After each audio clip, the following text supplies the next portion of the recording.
The protagonist is kind of the most important part of a story. I don't think there's much debate there. They are the character that the story will follow around the most. While others may get spotlight in scenes that don't involve the main character, it is always the protagonist that we'll see the most. If we didn't, then they wouldn't be the protagonist. So how do you even go about writing a good protagonist when it's such a vital part of a story? Well, like the last entry in this video series, your fellow weeb is gonna take a look at popular anime and manga and use them as a lens to analyze the specifics of how to write. And this time, we're taking a look at the protagonist role. Although this is actually a really tough topic to approach because it is just a role for a character to fill. There isn't any archetype attached to it, and any personality can do the job if it's for the right story. But there's still a lot that has to be kept in mind when designing a main character, and it all comes down to one big question. Does this character justify themselves as the protagonist? That question might throw you off because it's pretty broad. The basic idea is this though. If the protagonist is the character we are going to spend the most time with out of any other character in the story, then the story itself has to justify why we are following them. And I think there are three big ways to accomplish this, and if a protagonist can do at least one of them, they function as a protagonist. If you can hit all three, then you just might have a great one. The most simple angle to take with this is making it so the character is going to take us on a journey we'll want to see.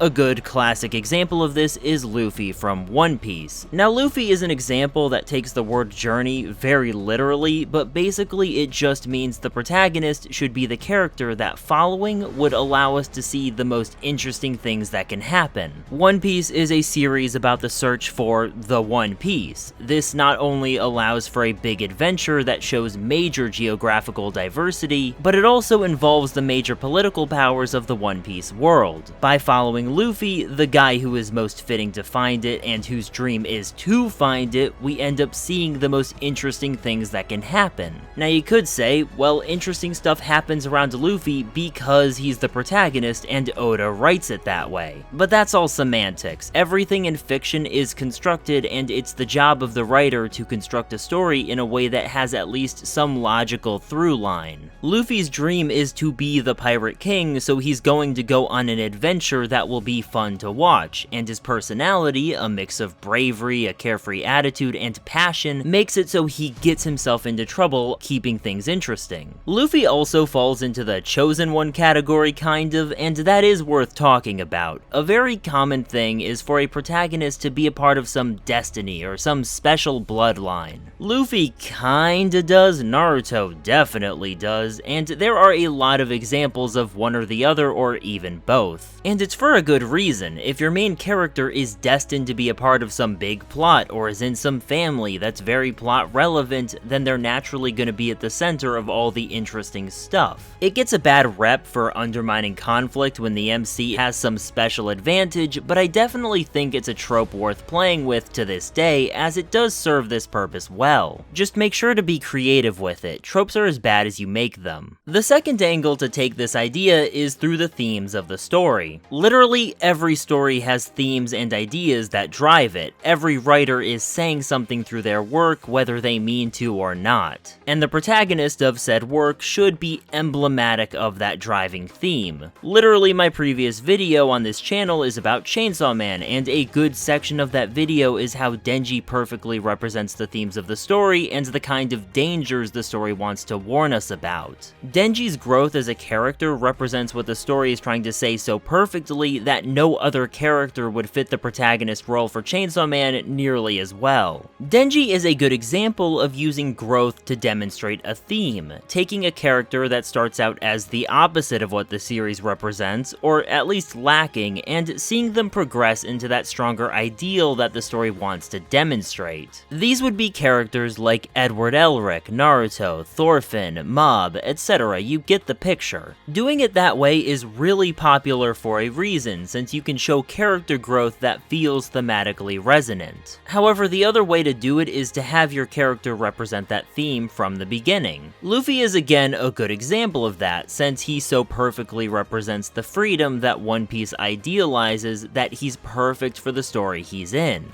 Other characters like this would be Tenma from Monster, Giorno from Part 5 of JoJo's, Tanjiro from Demon Slayer, you get the idea. These characters do not change a lot throughout the core of their story, at least not in terms of their values and beliefs, but they act as powerful forces for whatever values the story is trying to uphold. Both of these methods make for very different character journeys, both with their own strengths. When you have a character that starts out with the wrong values, you get to take them on a very personal journey of growth and self-discovery. You can end up with a very satisfying character conclusion when they come to their ultimate realizations. However, when you write the character to already be at that point from the beginning, their growth can come from other sources, with their primary conflict being a test of who they are, rather than something that will force them to change. Although that only works when they are meaningfully tested, and a lot of the writing quality of the protagonist becomes dependent on the writing quality of the antagonistic forces. The last major thing a character should do to justify their placement as the MC is they just have to give us a reason to like them. This doesn't necessarily make them a good person. I mean, take Light from Death Note. He's likable because he's charismatic and smart. Fans of the series aren't actively rooting for him. Well, maybe they are. But the appeal more comes from how psychologically interesting he is. There's a desire to see where he goes because he's such an unusual protagonist. The point is to give the character traits that make them at least basically likable for whatever reason. The easiest way to do this is put them in a situation where they can show their best qualities. Show your audience why they are a character we would like and can root for. You can also make them just funny. A character that can make you laugh is always going to be someone you'll want to see more of. Anyway, you get the idea. This is easily the simplest way to write a decent main character, and I would argue it's the bare necessity. Even if a character is amazingly written otherwise, a completely unlikable protagonist doesn't get many people to follow along with a story. But in order to write a great protagonist, you definitely need to have some combination of all three of these. If a protagonist is suitable for the role narratively, thematically, and through characterization, then you have absolutely justified their placement as the protagonist, the person we are going to spend an entire story following. Anyway, that's the video. I'm glad to be getting back to the How to Write series, since writing is a passion of mine and I'm glad to share that with you all. So be sure to like and subscribe if you enjoyed it, and comment on your favorite protagonist, or maybe describe a protag you'd love to write for a story in the comments below. Either way, have a good one and see you around.